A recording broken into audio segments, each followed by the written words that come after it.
এখানে আমি অনুরোধ করব আপনারা মানে গালাগালি, অশ্লীল অশ্রাব্য ভাষায় গালাগালি এগুলি যারা করে তারা পবিত্র কোরআন যারা বিশ্বাস করে, আমি তো বললামই কয়েকটি সূরা আছে, এর মধ্যে সূরা হুজরাত।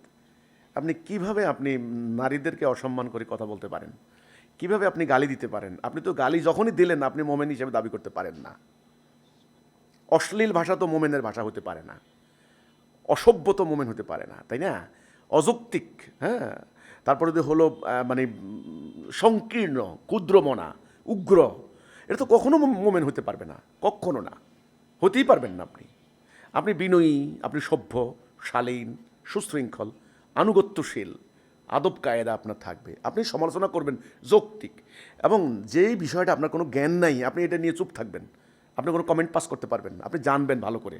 যেখানে আল্লাহ কোরআনে বলেছেন জানো, দেখো, শোনো, বুঝো, এটা হলো মোমেনের বৈশিষ্ট্য। সূরা হুজরাতে এই কথাটাও বলা হয়েছে যে কোনো ফাসেক যদি কোনো খবর নিয়ে আসে, যাচাই করো, ইনভেস্টিগেশন করো, তথ্য ঠিক আছে কিনা। আপনি যাচাই বাছাই না করে একজনকে গালি একটা দিয়ে দিলেন, যাচাই বাছাই না করে একটা মেয়েকে বলে দিলেন তুই বেশ্যা, এটা কেমন কথা রে ভাই? এটা কেমন কথা? এটা কি মুসলমানের ভাষা হতে পারে, মোমেনের ভাষা হতে পারে? সেই জন্য আমি বলি যে আসলে ঈমান নষ্ট তো আমরা করতে দাঁড়াই নাই। যাদের আচরণে, যাদের বিহেভিয়ারে, যাদের কথাবার্তায়, যাদের মানে দৈনন্দিন জীবনযাপনে, আপনি যেখানেই হন না কেন, মানুষের ঈমান হারিয়ে যাচ্ছে দিনকে দিন, দিনকে দিন। কোরআন থেকে, রসুলের থেকে, মানে আল্লাহ থেকে, মানে রসুলের প্রতি শ্রদ্ধা, সম্মান নষ্ট হয়ে যাচ্ছে। আমি মনে করি তারাই মানুষের ঈমান নষ্ট করে দিচ্ছে দিনকে দিন, দিনকে দিন। হিজবুত তাওহীদ চেষ্টা করছে মানুষের ঈমানকে ঠিক করতে, হিজবুত তাওহীদের আচরণ দিয়ে, কথা দিয়ে, শৃঙ্খলা দিয়ে, আনুগত্য দিয়ে, জেহাদ দিয়ে হিজবুত তাওহীদ চেষ্টা করছে মানুষ যেন এইটা বুঝে যে ইসলাম সাফিসিয়েন্ট, ইসলাম যথেষ্ট।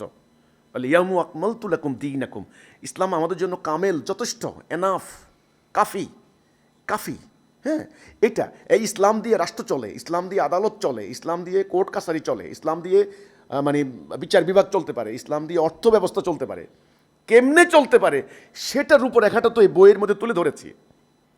কাজেই হিজবুত তাওহীদের ব্যাপারে সমালোচনা করার সময়, হ্যাঁ আমি আবার বলছি, সমালোচনা থাকলে বলেন, যৌক্তিক সমালোচনা, যৌক্তিক, গঠনমূলক।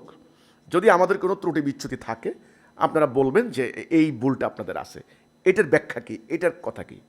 হ্যাঁ, যদি আমাদের অজ্ঞাতসারে, আমাদের অজান্তে বলে, আমাদের জ্ঞানের বাহিরে যদি এমন কোনো মিস্টেক, এমন কোনো পাপ বা এমন কোনো ঘটনা ঘটে যায় যেটা আল্লাহর কোরআন পরিপন্থী, ইস্তেগফার করব, আমরা তওবা করব।